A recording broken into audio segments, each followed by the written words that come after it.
하나님 말씀은 에베소서 2장 4절 말씀부터 봅니다. 에베소서 2장 4절 말씀입니다. 긍휼에 풍성하신 하나님이 우리를 사랑하신 그 큰 사랑을 인하여 허물러 죽은 우리를 그리스도와 함께 살리셨고 너희가 은혜로 구원을 얻은 것이라. 5절 말씀까지 보았습니다. 자, 오늘 우리가 살펴볼 말씀 4절과 5절에 있는 말씀입니다. 우리가 지난 시간에는 무엇을 했느냐 하면 그리스도와 함께 우리가 살리심을 입었다는 얘기를 했습니다. 그렇죠? 오늘 우리가 하려는 것은 구원을 얻은 자가 가장 많이 오해하는 것이 무엇인가 하는 부분을 생각해 보려고 합니다. 그건 뭐냐면 구원은 점진적이지 않고 순간적입니다. 그런데도 불구하고 구원 문제에서 가장 어려운 것은 구원이 마치 점진적으로 일어나는 것 같은 착각을 하게 된다는 부분을 살펴보려고 합니다. 다시 보시면 이제 그 5절에 허물러 죽은 우리를 그리스도와 함께 살리셨다. 이걸 시제로 따지면 과거형이라 그랬습니다. 이미 살렸습니다. 우리는 구원을 이미 얻은 자들입니다. 구원을 얻은 자는 성경적으로 얘기할 때 늘 죄인이라 그러지 않고 의인이라 그럽니다. 하나님의 자녀 되었다 그럽니다. 그러나 이렇게 한번 생각해 보십시오. 여러분 보고 제가 여러분은 자신을 의인이라고 생각합니까? 죄인이라고 생각합니까? 이렇게 묻는다면 여러분은 어디에 손을 드시겠습니까? 의인이라는 느낌이 드십니까? 죄인이라는 느낌이 드십니까? 예, 우리는 훨씬 죄인이라는 느낌이 듭니다. 왜 그런가 하면 성경이 의인이라고 얘기하는 것은 신분에 관한 얘기고 우리가 죄인으로 느끼는 것은 우리 수준이 그래서 그렇습니다. 이 문제를 우리가 조금 더 오늘 구체적으로 살펴보려고 합니다. 지난 3일 저녁에 구원 문제를 하도 제가 복잡무쌍하게 얘기를 해서 집에 가서 제 아내한테 많이 구사를 먹었습니다. 제가 혼자 자면서 이런 생각을 했죠. 자기 무식한 줄은 모르고 제가 어렵게 했대요. 모두가 그런 얘기를 하고 싶으셨는지 모릅니다. 혹시 또 했는지 모르죠. 그럼 큰일 났네요. 무식한 줄 아셔야 되는 거예요. 근데 우리는 원칙적으로 영에 속한 문제에 대해서는 무식한 사람들입니다. 왜 무식하냐 하면 모르는 문제거든요. 알았던 것을 까먹은 것이 아니라 처음인 거예요. 몽땅 다. 옛날에 제가 주례하다 보니까 말이죠. 신랑이 막 걸어 들어오더니 신랑이 어느 쪽에 섭니까? 주례자 앞에 설 때. 이쪽에서요? 이쪽에서요?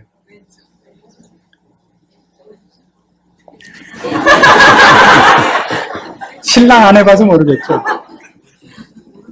이쪽에 서죠, 이쪽에. 그래야 돌아서서 나갈 때 왼쪽에 오니까 여자가. 그런데 이 사람은 열심히 생각했나 봐요. 와서 이렇게 스타트 일로 왔어요. 왼쪽에 세우느라고. 돌아서 나가자 어떻게 된 거예요? 뒤집혔지요, 뭐. 오른쪽에 세워서 나간 거예요. 아무러면 어때요? 그렇잖아요. 어느 쪽이면 어때요? 사실은. 그래서 꼭 결혼식 끝나고 나면 그러죠. 처음 해봐서 틀렸다고. 다음엔 잘할 거라고. 끔찍하신 말씀들을 이렇게 이제 농담 삼아 합니다. 구원 문제가 그래요. 누구나 처음이에요. 그리고 한 번이에요. 왜냐하면 취소되지 않으니까. 반복되지 않으니까. 그래서 누구나 해보면 모두 실수를 하고 오해를 하는 문제가 구원 문제입니다. 실제로 누리고 받아놓고 손에 잡고 있으면서도 딴 거라 그래요. 누가 그러죠? 손에 잡고 몇 년 찾는다고요? 사람마다 다르죠. 3년씩 찾는데 손에 잡고 누가 하도 뭘 잘 잃어버려서 모자를 일어나면 여기 딱 맞게 이렇게 모자를 하도 안 쓰고 다녀서 일어나다 딱 부딪히니까 뭐라 그랬다고요? 어떤 미친놈이 모자를 여기다 벗어놓고 갔어. 그랬대지요? 그 사람도 참 대단한 사람이죠. 구원 문제가 그렇습니다. 근데 여기는 분명히 이해해야 될 부분이 있습니다. 성경의 어려운 점은 한 문제를 설명할 때, 그러니까 구원만 이렇게 쭉 설명하지 않고 구원의 한 측면씩만을 얘기해요. 로마서에서 얘기할 때, 에베소서에서 얘기할 때, 요한복음에서 얘기할 때 다 다릅니다. 그래서 그 측면들을 갖다 끼워 맞춰야 돼요. 제대로 맞춰야 됩니다. 그걸 잘 못 맞추면 전혀 다른 것이 됩니다. 그 점이 아주 어려운 것이 아닌가 하는 생각이 듭니다. 제일 어려운 것은 구원될 때에 사람이 바뀌는 것이 아니라 사람 속에 단 하나만 새로 창조됩니다. 영이 창조됩니다. 죽었던 영혼이 그때 소생을 합니다. 영이라는 건 쉽게 얘기해서 우리가 다른 감각기관으로는 알 수가 없습니다. 어느 감각기관이냐면 하나님과의 관계에 관한 감각기관입니다. 그것이 없으면 하나님에 대한 감각이 없습니다. 전혀 감각이 없고 하나님을 향한 열심과 하나님에 대한 호감이 생기지 않습니다. 영이 죽어있는 자는 하나님에 대해서 증오와 무관심과 무감각이 있을 뿐입니다. 그러니까 성경적으로 해서 영적인 문제에서 죄인이라는 말과 중생에서 하나님의 자녀가 됐다는 가장 큰 차이가 뭐냐 그러면 하나님에 대한 관심과 호감을 말하는 것입니다. 그럼 구원을 얻으면 여기 예수 그리스도와 함께 살아나면 그리스도와 함께 살리심을 받았으면 무엇이 살아났느냐 하면 하나님에 대한 감각과 하나님에 대한 호감이 생기는 겁니다. 점점 생겨나지 않고 그때 생깁니다. 끝입니다. 다시 또 생기지 않습니다. 한 번 생기면 죽지도 않습니다. 시들지도 않습니다. 없어지지 않습니다. 근데 왜 이게 문제냐면 우리가 예수를 믿고 나서 하나님에 대한 관심과 호감을 갖고 있는데도 불구하고 그렇게 살지 못하는 것 때문에 어려운 겁니다. 다른 말로 기능이 못 쫓아간다 말입니다. 이건 대단히 중요한 표현이에요. 기능이라는 표현을 여러분이 기억을 하셔야 돼요. 예수를 믿고 나면 나의 전 기능이 하나님과 선을 향하여 방향을 바꿀 거라고, 말하자면 그 재주를 바꿀 거라고 생각하지 마십시오. 도둑질 하던 실력이 헌금하는 실력으로 바뀔 거라고 생각하지 마십시오. 기능 자체가 바뀌질 않습니다. 손이 갑자기 십자가가 된다든가, 물론 바뀌질 않아요. 그대로입니다. 우리는 그대로입니다. 단, 하나님에 대한 감각과 호감이 살아있습니다. 그래서 어떤 성품이 되어 있느냐 하면, 바뀐 것 중에 가장 놀라운 바뀜이 나를 위해서 살던 성품으로부터 하나님을 향하여 살 성품이 들어옵니다. 이것도 들어온다는 표현을 좀 명심하셔야 돼요. 내가 갖고 있던 성품이 글로 바뀌는 것이 아니라 그분을 향하여 살아야 된다는 어떤 새로운 성분이 들어왔다고 하는 것이 오히려 옳습니다. 새로운 성품, 새로운 경향이 들어옵니다. 원래 우리가 처음에 예수를 모르고 중생하지 않았을 때는 내 모든 기능을 운전하고 목표를 세우는 것이 내 성품뿐이었습니다. 그 성품은 어떤 것이냐면 앞에 있는 것 같이 너희가 그때에 세상 풍속을 쫓고 공중의 권세 잡은 자를 따랐으니 곧 지금 불순종의 아들들 가운데서 역사하는 영이라.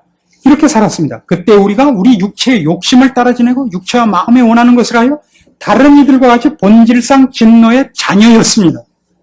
그런데 우리를 거기서부터 살려냈습니다. 그 4절 넘어가는데 무슨 단어가 하나 빠졌다 그랬죠? 그러나입니다. 그러나 우리를 거기서부터 꺼냈습니다. 그래서 뒤에 있는 얘기는 앞에 있는 얘기를 전부 뒤집는 것이 됩니다. 어떤 차원에서 뒤집느냐 하면 앞에서 우리가 불순종 아들들 가운데서 역사하는 영을 갖고 있는 자였다면, 불순종이라는 정신을 갖고 있는 자였다면, 아까 표현한 대로 하자면 하나님을 싫어하고 하나님에 대해서 무관심하고 하나님 반대편으로 가는 성향을 갖고 있었던 자라면 중생된 자에게는 어떤 성향이 있냐면 하나님을 향한, 하나님을 위한 성향이 들어옵니다. 이건 재밌는 거예요. 들어온다는 표현을 명심하셔야 돼요. 우리 안에 없던 내 것이 아닌 성향이 생겼기 때문에 원래 내가 갖고 있던 것과 늘 충돌을 합니다. 이제는 우리가 우리를 지배하는 것이 내가 아니라 내 안에 들어와 있는 성령님을 압니다. 왜냐하면 내가 선을 생각하는 것이 아니라 내 안에 들어온 새로운 영이 있어 나를 하나님과 하나님의 기준을 향하여 계속 칩니다. 그런 의미에서 우리는 옛날 그대로입니다. 자, 왜 그대로인가 보세요. 옛날엔 악한 영을 갖고 있었는데 악한 영이 죽고 새 영이 들어온 게 아니라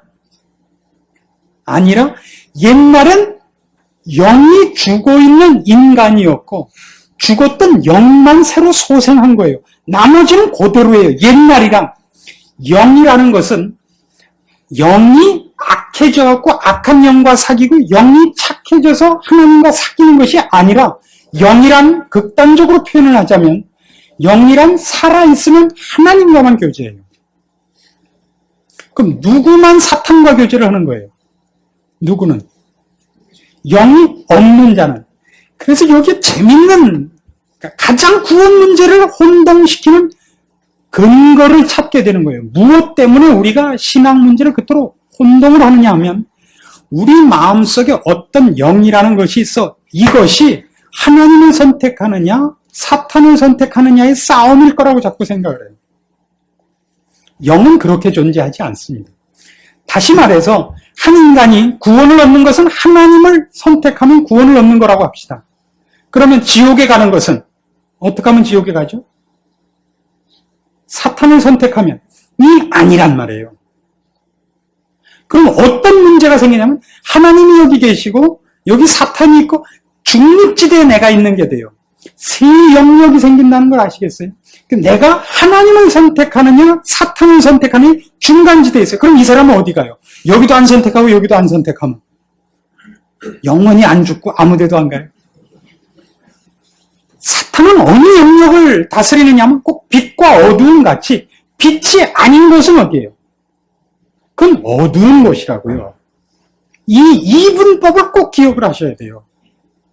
마치 우리는 중간지대가 있고 빛을 받으면 거기가 밝아지고 어두움을 받아야 어두워진다고 생각을 해요. 그렇진 않죠. 밝지 않은 뭐예요? 어두운 것이고 어둡지 않은 것은 밝은 곳이에요. 그것밖에 없어요. 물론 우리가 그렇지 않은 게 있죠. 희미한데 어둡다고도 할 수 없고 밝다고도 할 수 없는 뿌연 데가 있잖아요. 그럼 그런 의미의 얘기는 안 해요. 지금 빛 아니면 그림자란 말이에요. 성경이 얘기하는 얘기는 하나님과 관계를 맺지 않고 있는 자는 다 누구의 휘하에 있다는 거예요? 사탄의 휘하에. 사탄의 휘하에 있던 우리는 왜 사탄의 휘하에 있을 수밖에 없느냐면 하나님의 휘하에 들어가지 못하면 그 안에 있을 수밖에 없어요. 마치 밝지 않으면 어두울 수밖에 없는 것 같이. 근데 하나님과 같이 하나님 휘하에 있으려면 단 하나 어떤 관계에 의해서만 하나님 휘하에 있을 수 있냐면 그의 영이 살아있어야 돼요.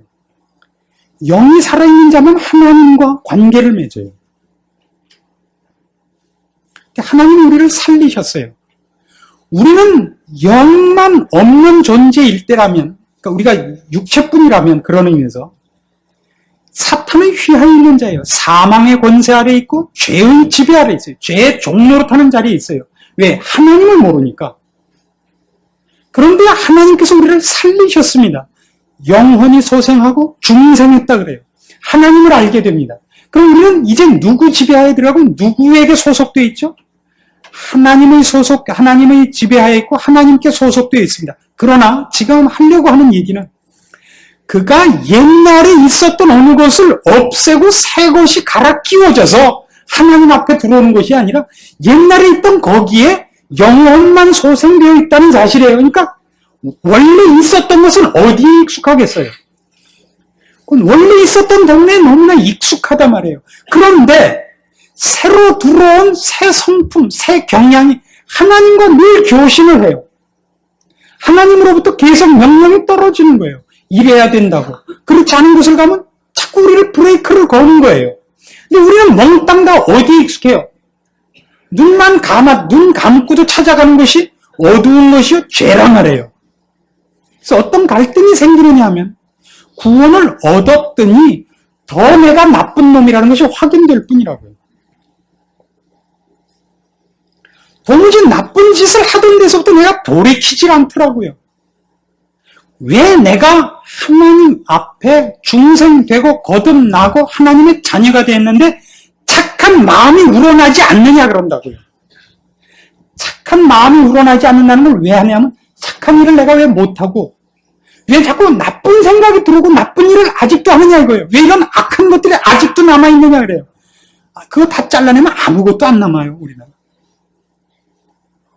그대로 나쁜 짓을 하고 있는 사람이에요. 그런데 자꾸 와요. 그래서는 안 된다고 자꾸 와요. 그리고 하나님이 그 쓴맛을 보여주십니다.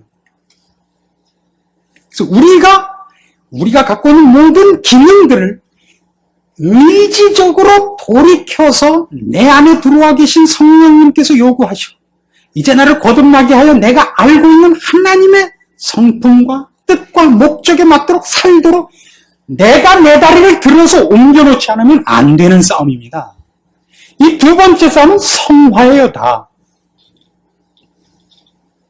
우리 그것이 되지 않으면 구원 얻지 않았다고 자꾸만 우기고 있는 겁니다. 아무도 점진적으로 출생하지 않습니다. 출생은 단번에 되는 겁니다. 그렇지 않습니까? 애 낳더니 팔이 하나 없어요. 한 열흘 되니까 팔이 생겨요? 그런 애는 없어요. 애는 손톱도 있어요. 그렇죠?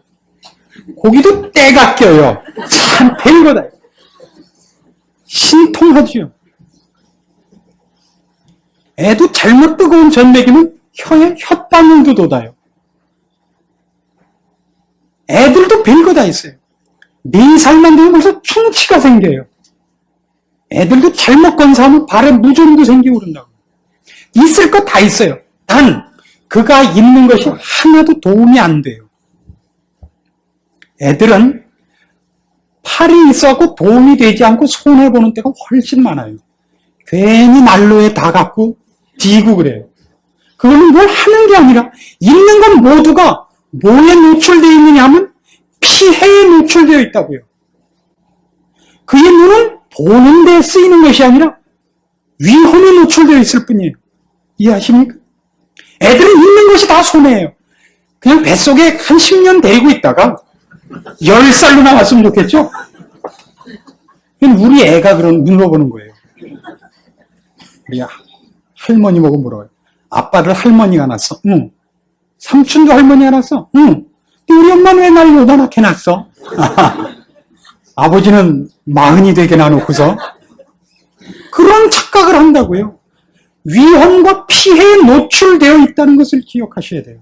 처음에 예수를 믿고 나서 보면 그가 예수를 믿었던 것 때문에 아예 저 동네에 있었으면 괜찮아요. 출생했기 때문에 그가 출생해서 갖고 있는 모든 것들을 써먹는 쪽에 동원하기 전에 피해부터 당합니다. 참 많이 피해당합니다. 처음에 어렵게 좀 예수를 믿게 하려고 길을 쓰고 빌고 손이 발이 되게 빌어갖고 한번 데리고 왔더니 그날 하필 선교 헌금을 작정합시다. 그랬고 생전 다시는 안 오게 된 남편 얘기를 제가 알고 있습니다. 우리 교회는 그런 거 안 합니다. 우리 교회는 절대 목사님이 돈 내라고 안 그럽니다. 정월 첫 주부터 모시고 왔는데 하필 그날따라 우리 존경하옵 씨는 홍 목사님께서 선교 헌금 작정을 하셨어요. 그건 잘못한 게 아니죠. 근데 그 사람은 처음 조심스럽게 나온 거예요. 그나마 따뜻한 봄날을 잡아갖고 나왔더니 하필 그날 황사 현상이 날 건 또 뭐예요? 그 몽땅 다 처음 믿은 것이 기능으로서 발휘되지 않고 피해 쪽으로 간다는 걸 이해하셔야 됩니다. 그게 우리 예수 믿는 사람들에게 어려운 것들입니다. 그래서 요한복음 3장 앞에 우리 이제 다 했으니까 이해하시겠습니다만 니고데모를 향하여 예수님께서 주신 말씀에서도 이런 말씀을 주신 것으로 이 문제의 비밀, 신비스러움을 이렇게 얘기합니다. 바람이 임의로 불매 어디서 와서 어디로 가는지 모른다. 그러나 부는 것은 알지 않느냐. 성령으로 난 자는 다 이와 같으니라. 우리는 사실 우리가 왜 태어나는지 어떻게 태어나는지 사실 모릅니다. 아는 것은 태어났다는 걸 압니다. 그런데 태어나서 내가 중생을 받는 뭘로 아느냐면 상처로 압니다. 성공으로 알지 않고 참 대단한 비밀이죠. 여러분 예수를 믿고 나서 제일 많은 상처를 무엇으로 받습니까? 예수 믿고 나서 제일 큰 상처는 예수 믿는 사람들 때문에 당합니다. 예수 믿는 사람이라는 것 때문에 믿었다가 상처 있고, 자기 스스로도 나는 이제 예수를 믿으니까 하고 자기를 너무 과대평가해서 잘났다 그런 건 아니라 이제 예수를 믿었으니까라고 힘있게 하나님 백도 있고 예수님 백도 있고 나도 이제 뭐 목사 백도 있고 했다가 망한 거. 그 다음에 또 있어요. 같은 예수 믿는 사람들이 어쩌면 그렇게 실수들을 많이 하는지 모르겠어요. 저 사람만큼은 예수를 안 믿었던 쪽이 기독교와 하나님을 위해서 훨씬 도움이 됐을 그런 사람들이 한두 사람이 아니에요. 그런 걸로 몽땅 상처를 받습니다. 근데 이게 중요한 게 있어요. 우리가 하나님에 대해서 어느 만큼 많이 호감을 갖고 있느냐를 놓치고 있단 말입니다. 하나님은 더 위대하게 소개됐으면 좋겠고, 하나님은 더 이만큼 기대에 맞을 만한 분일 것이라는 내 기대. 착각은 아닙니다. 그건 맞는 기대입니다. 좀 엉뚱한 데 써서 그렇죠. 고스톱하면서 오광 주시옵소서를 기도해갖고는 그건 안 나오는 거예요. 잘못 쓰는 거예요. 처음에 신자 되면 그런데 많이 갖다 써먹어요. 그러고는 이상하다 그래요. 정말 간절히 기도했는데 왜 오광이 안 들어오는지 모르겠다. 이상하다. 그 깊은 밑바닥에 있는 내가 하나님을 향하여 어떤 기대와 호감과 열심을 갖고 있느냐를 놓치고 떨어진 상처에 대해서만 놀라는 거예요. 애들이 아픈 거 보면 어른이 아플 수 있는 병은 애들도 다 아픕니다. 그렇죠? 그때 우리가 놀라는 거예요. 애들도 이게 있구나. 그렇죠? 애들도 이게 있구나. 국민 학생이 자살을 생각하는 애들이 있다 그래요, 요새는. 놀랍죠? 야, 밥 먹여주고, 때에 따라서 만화 영화 보여주고, 뭘 불편한 게 있냐? 엄마, 아빠는 몰라요. 내 짝꿍하던 애가 이제 내가 싫대요. 옆집 애가 더 좋대요. 자살을 생각한대요. 자살이 뭔지 알고 있을까 싶죠? 안 돼요. 깜짝 놀라는 거예요. 얘네들도 뭐 생각을 하는구나. 국민학생들도 국민학생들도 뭐 질투를 하고 삼각관계가 있구나. 그때 아는 거예요. 놀라지요? 여러분 스스로를 그렇게 진단하셔야 되는 겁니다. 아, 내가 하나님을 향해 이제 이 정도 열심을 갖고 있고, 이 정도 기대를 하고 있고, 이 정도 관심을 갖고 있구나 하는 데 대해서 놀라십시오. 그런 건 안 놀라고 우리는 전부 갖다 자기를 걸어 넘어뜨리는 것으로만 써먹고 있습니다. 잘 모르기 때문이죠. 자, 성화라는 것은 늘 이런 차원에서 일어납니다. 출생하고 나서 하나의 완성품이 되기 위해서만 성화라는 것은 있습니다. 성화를 하는 과정은 실수와 성공 중에 어느 게 더 많겠습니까? 많이들 들으셨어요, 그죠? 성화된다 그러면 우리는 상당히 기대를 갖고 보게 된다고요. 대단한 사람일 거라고. 성화란 정말 성스럽게 변해가는 과정이니까. 만약 여기 돌덩이가 하나 있었는데 이게 금이 된다 그럽시다. 이것이 이 돌이 변해요. 돌은 아니지만 이 가죽이 변해요. 금이 된다. 그러면 변해가는 과정은 무엇으로 보이겠습니까? 금으로 보일 리가 없잖아요. 변해가는 과정은 이상하겠죠, 그렇죠? 처음에는 무슨 가죽이 되니, 그다음에 가죽이 바랜 것 같이 되더니, 그 다음에는 무슨 구리 비스듬하더니, 그 다음에 표범 가죽 같이 됐다가, 그 다음에 호랑이 가죽이 됐다가, 죽는 거 없어지더니, 드디어 말랑말랑한 금 색깔이 됐다가 딱딱한 금이 됐다. 그렇게 변하는 거예요. 변하는 과정은 오히려 흉측할지도 모릅니다. 사람은 말이에요. 좀 이렇게 시정여일한 게 보기가 좋다고요. 착했다, 악했다 그러면 훨씬 보기 싫다고요. 그래서 신자가 가장 곤란한 게 뭐냐면 이 사람이 어떤 땐 예수님 비슷했다가 어떤 땐 아니었다 하는데 하여튼 어려운 거예요. 아예 기대를 안 하게 해줬으면 좋겠는데 또 턱도 없이 뭘 해요. 그렇죠? 갑자기 어느 날 나타나서 새벽 기도도 했다가 어떤 날은 갑자기 울면서 뭐 잘못했다 그래갖고 사람을 홀딱 마음을 열게 했다가 어느 날 죽으니까 벌써 심장 빼갖고 도망가고요. 알 수가 없다고요. 그때 기억을 하십시오. 그도 갓난아기라는 것을. 신앙을 같이, 신앙생활을 같이 하면 성화의 길을 같이 걸어야 되는 믿음의 형제 자매들끼리 자신을 이해하고 이웃을, 우리 형제 자매들을 이해해 줘야 되는 같은 우리의 위치인 것입니다. 이것이 이해가 되지 않으면 우리는 굉장히 어려워집니다. 특히 많은 사람들이 이런 요구를 합니다. 예수를 믿고 나면 새로운 성품, 새로운 의지, 새로운 지혜, 새로운 지식들이 한꺼번에 출생하는 것이라고 생각하는 사람들이 많습니다. 한꺼번에 출생하지 않습니다. 단 하나만 처음에 출생됩니다. 하나님을 향한 호감. 그것 외에 아무것도 처음에 생기지 않습니다. 즉, 애라고 생각할 때 애한테 맨 처음 생긴 건 생명이라고밖에 얘기할 수 없습니다. 한 생명이 태어났다 그래야 됩니다. 물론 불구자는 아닙니다. 모든 기능을 발휘할 것을 갖고 있습니다만 그때는 그것이 기능으로 발휘되지 않고 피해 앞에, 위험 앞에 노출되어 있듯이 맨 처음 우리가 중생을 하고 나면 모든 것을 나중에 다 완성될 것들을, 그 기능에 필요한 것들을 안 갖고 있다기보다는 피해에 노출될 생명밖에 갖고 있지 않다는 것이 적합한 표현입니다. 거기서부터 출발입니다. 그러면 그 다음 성화들을 어떻게 이루어야 되는가? 거기에 필요한 것이 성경입니다. 성경은 우리가 무엇이 약속되어 있고 무엇을 어떻게 얻느냐가 기록된 책입니다. 그래서 이것만큼 필요한 것이 없는 것입니다. 성경은 근본적으로 우리 것이 아닌 것, 나에게 없었던 것을 이루는 것은 아닙니다. 그런 의미에서. 그러나 이것이 없으면 우리가 갖고 있고 우리가 가질 수 있는 것들이 무엇인지를 모르게 되고 구할 바를 모르게 되고 누리지 못하게 됩니다. 그래서 성경이 필요하다 그럽니다. 이런 차원에서도 우리는 이 중생 문제가 어느 부분에 많은 영향을 끼치고 있느냐 하면 내가 분명히 해야 하고 훈련 받아야 하고 내 것으로 만들어 가져야 하는 것들을 보따리에 싸서 달라고 기도하는가 하는 점에서 살펴볼 수 있습니다.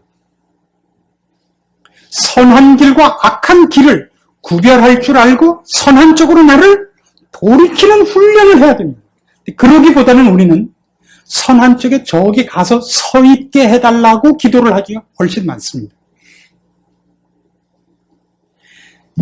구원을 얻는 문제가 우리와 아무 상관없이 하나님께서 주시는 선물이라면 구원 얻어 출생한 모든 신자는 이제 무엇이든지 달라고 해야 되는데 그 달라는 것은 결론으로서가 아니라 결론에 도달할 지혜요, 지식이요, 방법이요, 훈련일 뿐입니다. 그리고 그것은 내가 가야 됩니다. 그게 다릅니다. 어느 것도 공짜로 떨어지지 않습니다. 그런 의미에서. 중생 문제를 얘기할 때마다 이 순간성을 강조할 수밖에 없습니다. 왜냐고요? 나머지 문제는 전부 우리가 이제 해야 되는 일입니다. 구원을 이루는 것이 아니라 구원 받았기 때문에 내가 하나님 앞에 그 지혜와 지식과 방법을 구하여 해야 할 일이 남아 있습니다. 여기에 시계를 달아주십시오라고 기도하지 마십시오. 시계를 사 오시고 못을 사 오시고 망치를 사 오셔서 박아서 걸어야 됩니다. 기도하면 여기에 시계가 탁 생기는 일이란 절대 없습니다. 그러나 하나님은 필요하시다면 합니다. 어떤 때 할까요? 그래야만 그가 하나님이 누구신지를 안다면 그 방법 외에는 그를 하나님을 알게 할 다른 소개의 방법이 없다면 그렇게 하십니다. 하나님은 하나님이 원하신다면 여기 있는 어떤 물건을 가지고라도 아브라함의 자손을 만드실 수 있다고 분명히 성경은 기록하고 있습니다. 우리가 해야 할 일을 대신한다는 뜻은 아닌 것입니다. 이것이 성경이 얘기하는 중생 문제입니다. 어떻게 생각하면 어렵습니다. 이 어렵다고 얘기하는 가장 큰 이유는 우리는 성경에 설명된 영의 세계를 정리하기보다는 이럴 것이라는 추측으로 기독교를 인간이 만드는 종교화하는 편견을 갖기 때문이라고 저는 생각을 합니다. 여러분 마음속에서 편견을 몰아내시고 성경의 기록들을 추적하여 여러분 마음속에 이 정리를 성경 말씀을 따라 새롭게 정리해 놓으시기를 바라는 것입니다. 그래서 이제 여러분이 할 일이 무엇이냐 하면 하나님께서 알려주신 것, 하나님이 무엇을 좋아하시며 어떤 것을 원하시며 어떻게 살아야 하는가를 더 많이 밝혀달라고 하십시오. 하나님, 제가 해야 되는 일이 무엇입니까를 물어보십시오. 그건 언제든지 가르쳐 주십니다. 거짓말하지 말라. 네 하나님을 열심히 사랑하라. 말씀에 순종하라. 성실하라. 그런 얘기들을 합니다. 그래서 그렇게 사십시오. 우린 뭘 해달라 그러냐면 그런 거 안 하고 뭘 덩어리를 달라 그래요. 100만 원짜리를 100개만 주십시오.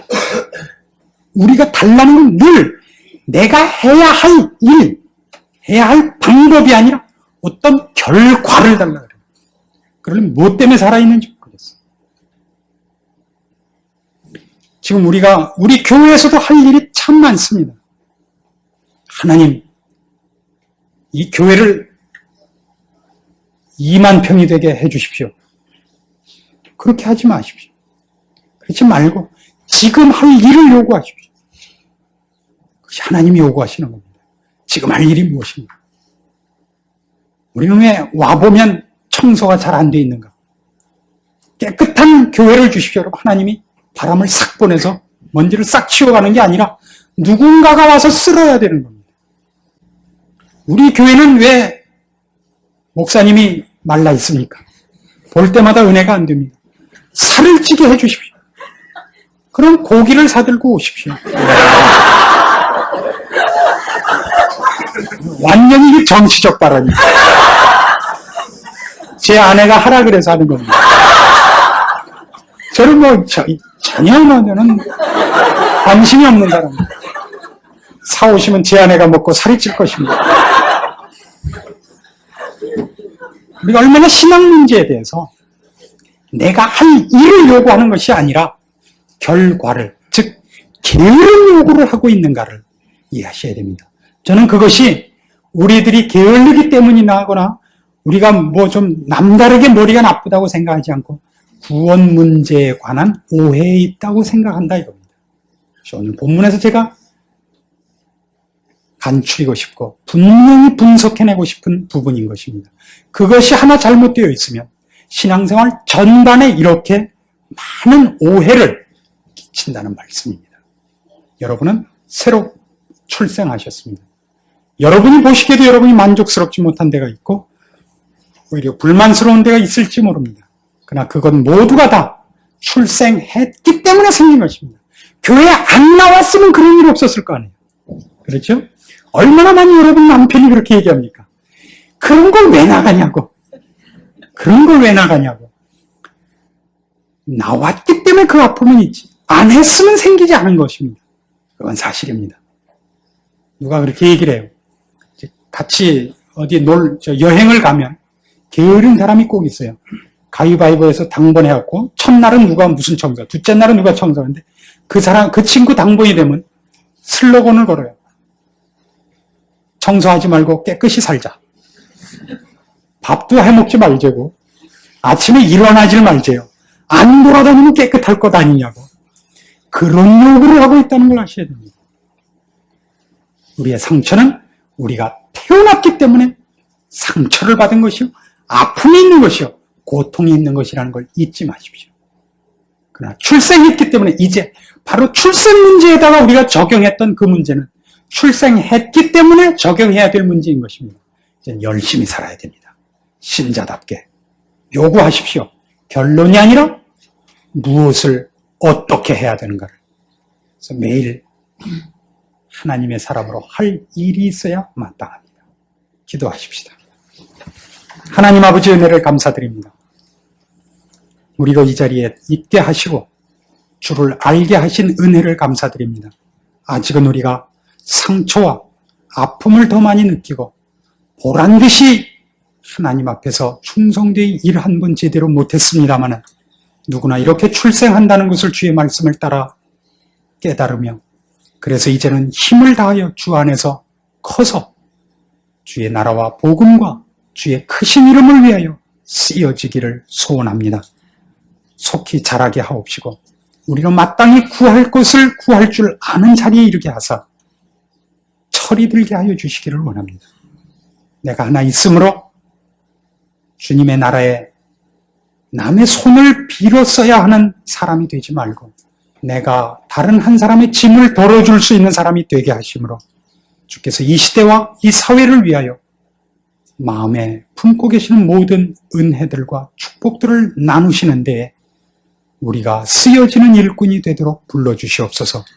그 일들을 감당하는 청지기가 되게 하옵소서. 예수님의 이름으로 기도합니다. 아멘.